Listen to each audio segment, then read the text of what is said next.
नमस्कार, sports can में आप सभी का बहुत बहुत स्वागत है। मैं हूं आनंद श्रीवास्तव। देश और दुनिया की तमाम खेल खबरों पर चर्चा के लिए हमारे स्टूडियो में हमारे साथ हैं वरिष्ठ खेल पत्रकार शबाब अनवर जी। शबाब जी, स्पोर्ट्स कैन में आपका बहुत बहुत स्वागत है। धन्यवाद आपका और श्रोताओं को नमस्कार। चलिए स्पोर्ट्स कैन की शुरुआत करते हैं स्पोर्ट्स हेडलाइंस के साथ। प्रधानमंत्री नरेंद्र मोदी ने टोक्यो पैरालंपिक में भाग लेने जा रहे खिलाड़ियों से बातचीत कर उन्हें शुभकामनाएं दी। भारत ने इंग्लैंड को दूसरे क्रिकेट टेस्ट मैच में 151 रन से हराया। आईसीसी ने 2020 क्रिकेट विश्व कप के लिए कार्यक्रम का किया ऐलान और जूनियर कुश्ती विश्व चैंपियनशिप में गौरव और दीपक कांस्य पदक के लिए पेश करेंगे अपनी दावेदारी।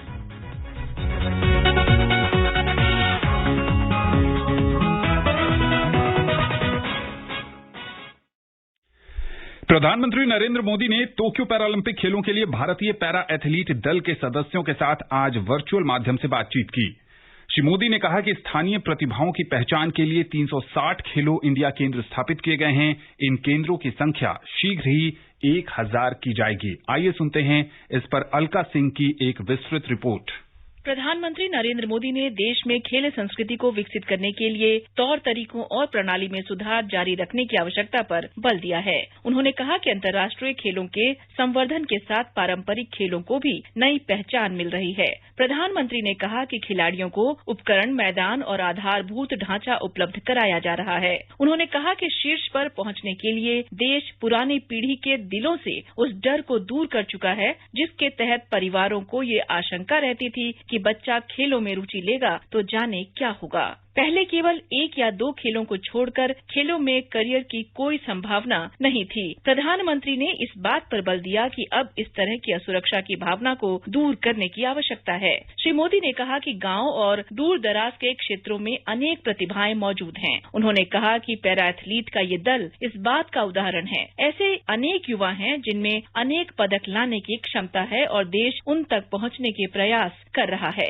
पैरा एथलीट के आत्मविश्वास और इच्छा शक्ति की सराहना करते हुए श्री मोदी ने पैरालंपिक खेलों में अब तक का सबसे बड़ा दल भेजने का श्रेय उनकी कड़ी मेहनत को दिया। उन्होंने आशा जताई कि भारत टोक्यो पैरालंपिक खेलों में नया इतिहास रचेगा। प्रधानमंत्री ने ये भी कहा कि आज का नया भारत एथलीटों पर पदकों के लिए दबाव नहीं डालता बल्कि उनसे श्रेष्ठ प्रदर्शन की उम्मीद करता है। प्रधानमंत्री ने कहा कि पहले दिव्यांगजनों को सुविधाएं देना कल्याण माना जाता था, लेकिन आज देश ये कार्य जिम्मेदारी समझते हुए कर रहा है। खेल मंत्री अनुराग सिंह ठाकुर ने विभिन्न अंतर्राष्ट्रीय पैरा एथलेटिक खेलों में उत्कृष्ट प्रदर्शन के लिए पैरा एथलीटों की जुझारू भावना की प्रशंसा की। उन्होंने देश भर के एथलीटों को समर्थन देने के लिए प्रधानमंत्री का आभार व्यक्त किया। श्री ठाकुर ने कहा कि भारत का पैरालंपिक दल टोक्यो में इतिहास रचने के लिए तैयार है और खिलाड़ी प्रधानमंत्री मोदी की शुभकामनाओं से प्रेरित हुए हैं। उन्होंने कहा कि प्रधानमंत्री ने प्रत्येक स्थिति में सदैव राष्ट्र का मार्गदर्शन किया है और उन्होंने आज खिलाड़ियों को आशीर्वाद दिया और उनका हौसला बढ़ाया। प्रधानमंत्री के साथ संवाद के दौरान तीरंदाज ज्योति बालियान ने अपनी प्रेरक कथा सुनाई कि किस तरह वे अपने पिता के निधन के बाद उदासी से बाहर आई और अब राष्ट्र के लिए पदक जीतना चाहती हैं। श्री मोदी ने उनकी सराहना करते हुए कहा कि अपने पिता के निधन के बावजूद ज्योति ने हिम्मत नहीं हारी और कड़ी मेहनत की। ज्योति जी, आप कभी बड़ी निराश हो गई, थक गई और आप खेल छोड़ने के लिए सोच रही थी। परिवार का भी आपके सामने काफी जिम्मेवारियां थी। ऐसे में ऐसा क्या हुआ कि आपने फिर से हिम्मत करके लौट आई, फिर से आपने अपना जज्बा कायम किया? इसमें सरकार की भी कोई मदद मिली या नहीं मिली? सर, जब मेरे पिताजी का निधन हो गया था तो मैं बहुत टूट गई थी अंदर से। मैं गरीब फैमिली से हूँ। मेरे कोच श्री कुलदीप वेदवान जी ने मुझे बहुत मोटिवेट किया। अभी मैं Shri Mata Vaishno Devi shrine board archery academy में प्रैक्टिस करती हूँ और वहाँ पे उन्होंने मुझे बहुत सपोर्ट किया।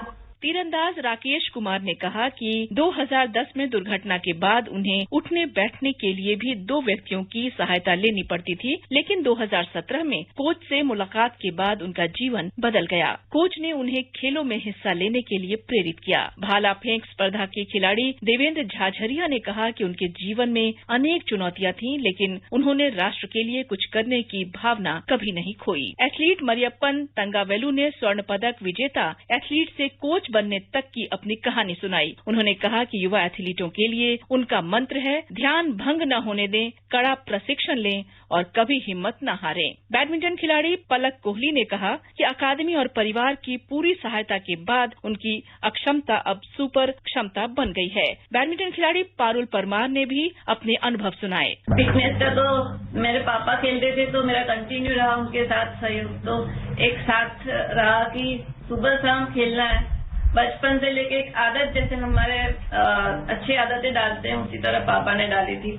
जो मेरा लक्ष्य था कि मैं ओलंपिक में 3 गोल्ड मेडल लाऊं, सिंगल, डबल और मिक्स, जो मेरी तीनों इवेंट है जो 2002 में मैंने जीता है ऑलरेडी। प्रधानमंत्री ने फिटनेस पर कड़ी मेहनत करने के लिए पारुल की सराहना की। पावर लिफ्टर सकीना खातून ने भी अपने अनुभव सुनाए। केनॉय एथलीट प्राची यादव ने कहा कि उनके पिता के लगातार समर्थन से ही वो अपने सपने साकार करने में समर्थ हुई हैं। उन्होंने अभिभावकों से आग्रह किया कि अपनी बेटियों का समर्थन करें और राष्ट्र का गौरव बनने के लिए उन्हें उड़ान भरने दें। निशानेबाज सिंहराज ने कहा कि सरकार की आर्थिक सहायता और सहयोग से उन्हें अपनी अंतर्राष्ट्रीय स्तर की शूटिंग रेंज बनाने में मदद मिली। 54 पैराथलीट टोक्यो ओलंपिक खेलों में 9 स्पर्धाओं में राष्ट्र का प्रतिनिधित्व करेंगे। पैरालंपिक खेलों में ये भारत का अब तक का सबसे बड़ा दल है। Alka Singh, sports can.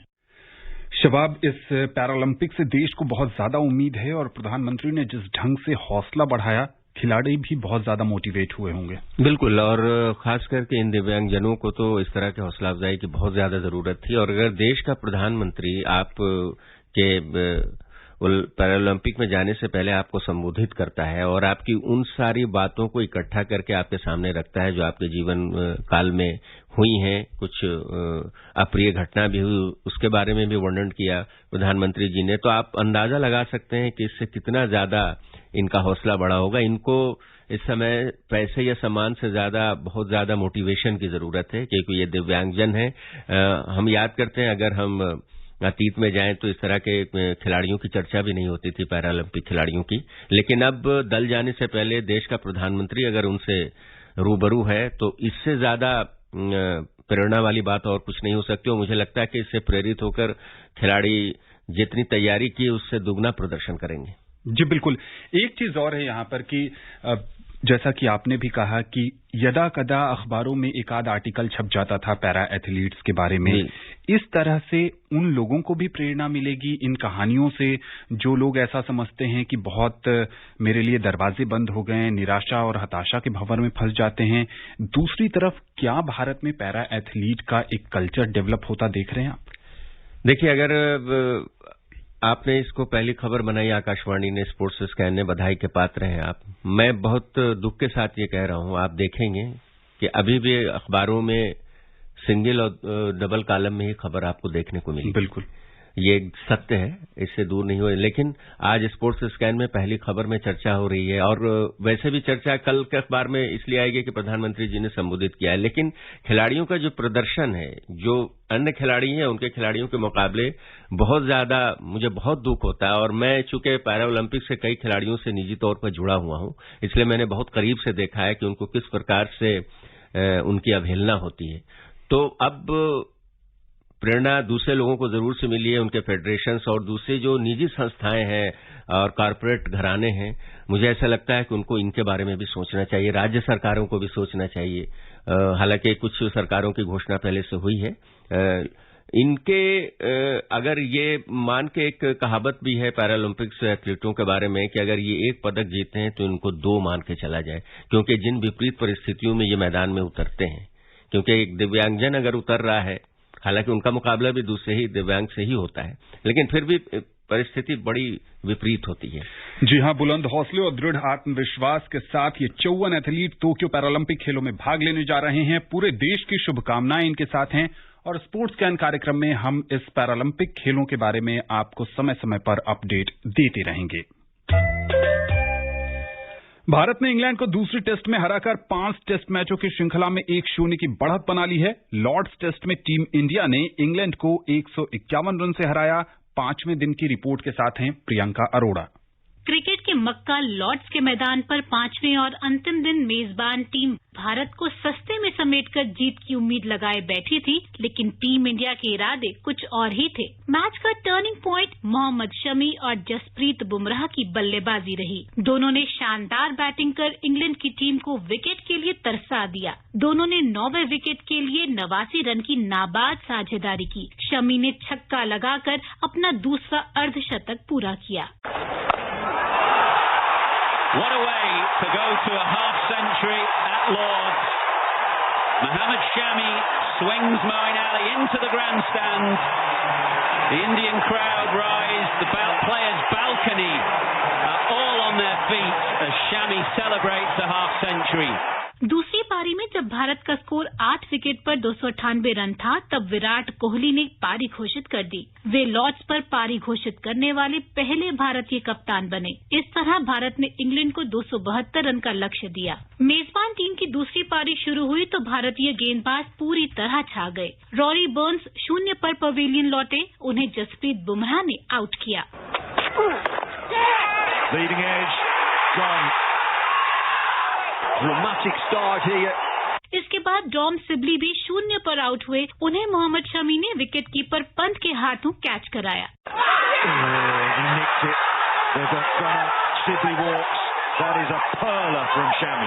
हसीब हमीद को ईशांत शर्मा ने LBW किया। वे 9 रन बनाकर आउट हुए।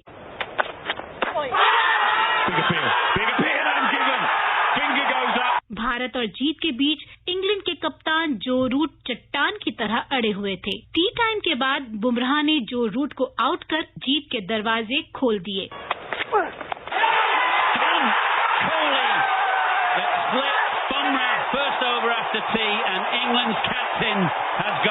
39वां ओवर फेंकने मोहम्मद सिराज आए। उन्होंने मोइन अली को आउट कर मेजबान टीम को करारा झटका दिया।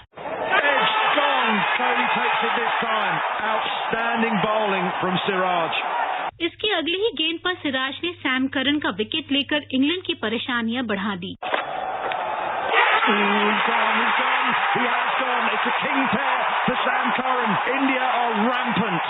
एक छोर पर जॉस बटलर डटे हुए थे और उन्होंने इंग्लैंड की जीत की संभावनाओं को बरकरार रखा था। कोहली ने एक बार फिर सिराज को गेंदबाजी सौंपी और उन्होंने बटलर को पवेलियन का रास्ता दिखाकर इंग्लैंड की हार निश्चित कर दी।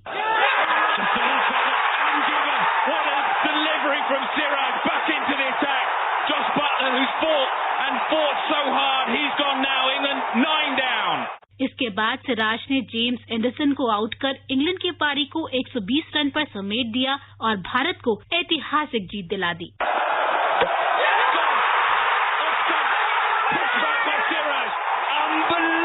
Performance from India. They were up against it. England were favourites coming into day 5. Kohli and his men have just turned it all around. They win by 151. They take a series lead. A stunning performance. Lokesh Rahul ने पहली पारी में 129 run बनाए थे। इसके लिए उन्हें man of the match का अवार्ड मिला। ट्रेंट ब्रिज में खेला गया पहला टेस्ट ड्रॉ रहा था। Priyanka Arora, sports scan. शबाब, जिस ढंग से टीम इंडिया जीती वाकई लाजवाब था मैच।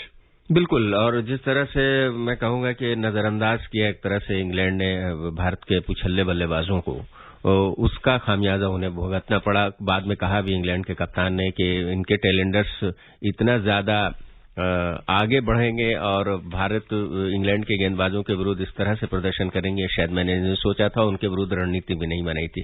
लेकिन यहाँ पे एक तारीफ करनी पड़ेगी। लगातार मैच के दौरान आलोचना के शिकार विराट कोहली हो रहे थे कि विराट कोहली के बल्ले से बहुत ज्यादा रन नहीं मिले। कई ऐसी पारियां गुजरी जिनकी संख्या बहुत ज्यादा हो गई, शतक नहीं बनाया है। लेकिन ये मान ही नहीं रखता है। समझना ये चाहिए कि क्रिकेट टीम का खेल है, 11 खिलाड़ी मिलकर खेलते हैं और भारतीय टीम ने ये साबित कर दिया कि अगर कोई अमुक व्यक्ति, अमुक बल्लेबाज अगर असफल है या फिर सभी जो एस्टेब्लिश बैट्समैन है वो रन नहीं बना पा रहे हैं, इसका मतलब ये नहीं हुआ कि अगर मिलकर अगर टैलेंडर्स भी अगर अच्छा प्रदर्शन करते हैं तो हम जीत सकते हैं। आप देखिए कितना कॉन्फिडेंस था शमी में कि उन्होंने अपना अर्धशतक छक्का लगाकर पूरा किया। बिल्कुल। तो सबसे बड़ी बात यह है कि आप में कितना आत्मविश्वास आपके अंदर है। और फिर मैं तो हमेशा क्रिकेट में ही कहता हूं कि एक गेंदबाज जो है एक बल्लेबाज के रूप में गेंदों को अच्छे तरीके से वही समझ सकता है, क्योंकि उसी तरह की गेंदें विविधता के साथ वो फेंकता है।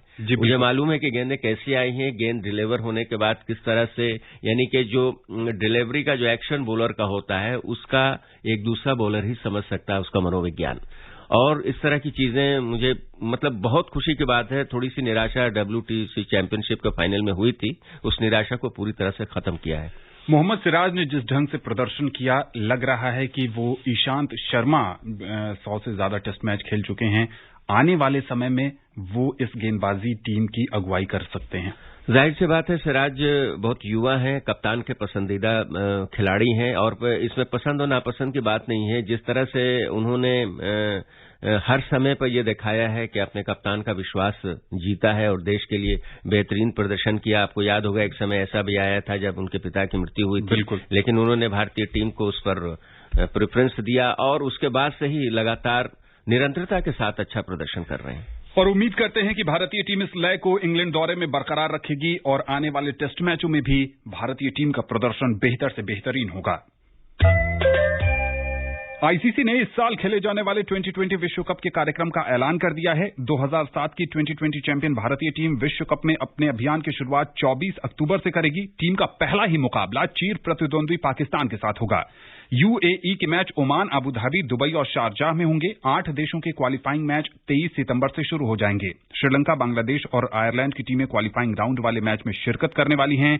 इसमें से 4 टीमें सुपर 12 चरण के लिए क्वालिफाई करेंगी। बता दें कि इस बार 2 ग्रुप में सुपर 12 टीमों को बांटा गया है। उधर टूर्नामेंट का पहला मुकाबला 17 अक्टूबर को ओमान और पापुआ न्यू गिनी के बीच खेला जाएगा। फाइनल 14 नवंबर को होगा। न्यूजीलैंड क्रिकेट ने यूएई में होने वाले आगामी T20 विश्व कप के लिए पूर्व तेज गेंदबाज शेन बॉन्ड को अपनी कोचिंग टीम में शामिल किया है। बॉन्ड 2020 विश्व कप के बाद होने वाले भारत दौरे में भी ये जिम्मेदारी संभालेंगे। पहलवान गौरव बालियान और दीपक को जूनियर विश्व चैंपियनशिप के सेमीफाइनल में हार का सामना करना पड़ा है और अब वो कांस्य पदक के लिए मुकाबले में उतरेंगे। शुभम और रोहित रेपेशाज दौर के जरिए पदक की होड़ में बने हुए हैं। शुभम और रोहित के प्रतिद्वंद्वी फाइनल में पहुंचने में सफल रहे। बालियान को सेमीफाइनल में ईरान के मोहम्मद असगर और के हाथों हार का सामना करना पड़ा था। इससे पहले उन्होंने तजाकिस्तान के अबू बाकर शुकुरोव को तकनीकी दक्षता के आधार पर हराया था। खेल मंत्री अनुराग ठाकुर ने आज नई दिल्ली में आयोजित एक कार्यक्रम में विश्व युवा तीरंदाजी चैंपियनशिप के विजेताओं को बधाई दी। श्री ठाकुर ने कहा कि पूरे देश को उन पर गर्व है। भारत ने पोलैंड में इस प्रतियोगिता में 8 स्वर्ण, 2 रजत और 5 कांस्य सहित कुल 15 पदक अपने नाम किए थे। श्री ठाकुर ने कहा कि जमीनी स्तर पर चलाए जा रहे कार्यक्रमों का परिणाम है कि इस तरह की प्रतिभाएं सामने आ रही हैं। टोक्यो ओलंपिक में बेहतरीन प्रदर्शन करने वाली भारतीय पुरुष और महिला हॉकी टीम आज ओडिशा पहुंची। दोनों टीमों का भुवनेश्वर एयरपोर्ट पर जोरदार स्वागत किया गया। दोनों टीमों के खिलाड़ियों का स्वागत करने के लिए राज्य के खेल मंत्री टीके बहेड़ा और भारतीय पुरुष हॉकी टीम के पूर्व कप्तान दिलीप तिर्की मौजूद थे। कार्यक्रम के मुताबिक दोनों टीमों के खिलाड़ी यहां एक अभिनंदन समारोह में भाग लेंगे। इस समारोह में मुख्यमंत्री नवीन पटनायक भी मौजूद रहेंगे। कलिंग स्टेडियम पर दोनों टीमों का मुख्यमंत्री के साथ फोटो सेशन भी होना है। वहीं शाम में लोक सेवा भवन में सीएम पटनायक टीमों को सम्मानित करेंगे। ओडिशा सरकार 2018 से भारतीय हॉकी टीम की आधिकारिक प्रायोजक है। ब्रिटेन के Andy Murray Cincinnati open tennis tournament के दूसरे दौर में पहुंच गए हैं। मरे को वाइल्ड कार्ड से इस इवेंट में प्रवेश मिला है। विंबलडन में डेनिस शापोवालोव के तीसरे दौर में हार के बाद अपने पहले मैच में दुनिया के 53वें नंबर के खिलाड़ी ने रिचर्ड गैस्के के खिलाफ 6-4, 6-4 से जीत दर्ज की। मरे ने कुल 38 विनर्स लगाए। गोल्फ की बात करें तो भारतीय गोल्फर अदिति अशोक ने पैनम्योर गोल्फ क्लब में 18 होल के क्वालिफायर में 2 अंडर 68 के स्कोर के साथ दूसरे स्थान पर रहते हुए महिला ब्रिटिश ओपन के लिए क्वालिफाई कर लिया है। टोक्यो ओलंपिक में चौथे स्थान पर रही अदिति ब्रिटिश ओपन के लिए उपलब्ध 15 स्थानों के लिए दावेदारी पेश कर रही 2 भारतीय महिला गोल्फरों में शामिल थीं। कार्नोस्टी लिंक्स में ब्रिटिश ओपन 19 से 22 अगस्त तक खेला जाएगा। क्वालिफायर में हिस्सा ले रही एक अन्य भारतीय त्वेसा मलिक संयुक्त रूप से 29वें स्थान पर रहते हुए क्वालिफाई करने में नाकाम रहीं। शबाब जी चौथे स्थान पर रही थी। ओलंपिक में बहुत करीब से कांस्य पदक चूक गया था। भविष्य की एक बेहतर उम्मीद। बिल्कुल, और सबसे बड़ी बात यह थी कि 200वां स्थान था उसका ओलंपिक से पहले टोक्यो ओलंपिक में। 200वें से अगर वो उस प्रतियोगिता में चौथे नंबर पर आई, किसी ने सोचा भी नहीं था। लाजवाब प्रदर्शन।